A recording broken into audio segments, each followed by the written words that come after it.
ಭಾರತದ ಕಂಪ್ಯೂಟರ್ ವಿಜ್ಞಾನ ಶಿಕ್ಷಣದ ಪಿತಾಮಹ ಪ್ರೊಫೆಸರ್ ರಾಜಾರಾಮನ್ ನಿಧನ. ಭಾರತದ ಕಂಪ್ಯೂಟರ್ ವಿಜ್ಞಾನ ಶಿಕ್ಷಣದ ಪಿತಾಮಹ ಎನಿಸಿಕೊಂಡಿದ್ದ ಪ್ರೊಫೆಸರ್ ವೈದ್ಯೇಶ್ವರನ್ ರಾಜಾರಾಮನ್ ತಮ್ಮ ಟಾಟಾನಗರ ನಿವಾಸದಲ್ಲಿ ಶನಿವಾರ ಕೊನೆಯುಸಿರೆಳೆದಿದ್ದಾರೆ. ವಯೋಸಹಜ ಅಸ್ವಸ್ಥತೆಯಿಂದ ಬಳಲ್ತಾ ಇದ್ದ ಅವರಿಗೆ 92 ವರ್ಷ ವಯಸ್ಸಾಗಿತ್ತು. ಟಿಸಿಎಸ್ನ ಮೊದಲ ಸಿಇಒ ಫರೂಕ್ ಚಂದ್ ಕೊಹ್ಲಿ ಹಾಗೂ ಇನ್ಫೋಸಿಸ್ ಸಂಸ್ಥಾಪಕ ಎನ್ಆರ್ ನಾರಾಯಣಮೂರ್ತಿ ಸೇರಿದಂತೆ ಹಲವು ಮಂದಿ ರಾಜಾರಾಮನ್ ಅವರ ವಿದ್ಯಾರ್ಥಿಗಳಾಗಿದ್ದರು. ಕನಕಪುರ ಐಐಟಿಯಲ್ಲಿ ಭಾರತದ ಮೊಟ್ಟ ಮೊದಲ ಔಪಚಾರಿಕ ಕಂಪ್ಯೂಟರ್ ವಿಜ್ಞಾನ ಆರಂಭಿಸುವಲ್ಲಿ ಅವರು ಪ್ರಧಾನ ಪಾತ್ರ ವಹಿಸಿ ದೇಶದ ತಂತ್ರಜ್ಞಾನ ಕ್ರಾಂತಿಗೆ ನಾಂದಿ ಹಾಡಿದರು.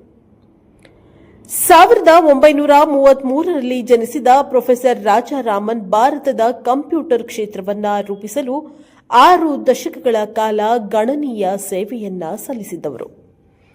ನಾನು 60ರ ದಶಕದಲ್ಲಿ ಐಐಟಿ ಕನಕಪುರದಲ್ಲಿ ಅವರ ವಿದ್ಯಾರ್ಥಿಯಾಗಿದ್ದೆ.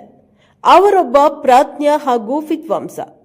ಅವರ ಪತ್ನಿ ಧರ್ಮ ಕೂಡ ಐಐಟಿಕೆಯ ಡಬಲ್ಇ ವಿಭಾಗದ ಪ್ರತಿ ವಿದ್ಯಾರ್ಥಿಗಳ ಪೋಷಕಿಯಾಗಿದ್ದರು.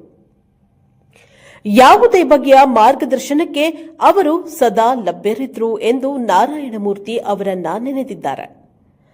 ಬೆಂಗಳೂರು ಐಐಎಸ್ಸಿಯಲ್ಲಿ 1982ರಿಂದ 1994ರವರೆಗೆ ಸೂಪರ್ ಕಂಪ್ಯೂಟರ್ ಶಿಕ್ಷಣ ಮತ್ತು ಸಂಶೋಧನಾ ಕೇಂದ್ರದ ಅಧ್ಯಕ್ಷರಾಗಿದ್ದ ಪ್ರೊಫೆಸರ್ ರಾಜಾರಾಮನ್ ಭಾರತದ ಸೂಪರ್ ಕಂಪ್ಯೂಟಿಂಗ್ ಮತ್ತು ಪರ್ಯಾಯ ಕಂಪ್ಯೂಟಿಂಗ್ ಸಾಮರ್ಥ್ಯ ಅಭಿವೃದ್ಧಿಗೆ ಕಾರಣೀಕರ್ತರಾಗಿದ್ದರು. ಈ ಮೂಲಕ ಅತ್ಯಾಧುನಿಕ ಕಂಪ್ಯೂಟಿಂಗ್ ಸಂಪನ್ಮೂಲದ ಸಂಶೋಧನಾ ಸಂಸ್ಥೆಗಳನ್ನು ಬಲಪಡಿಸಲು ಅವರು ಕೊಡುಗೆಯನ್ನ ನೀಡಿದ್ದಾರೆ.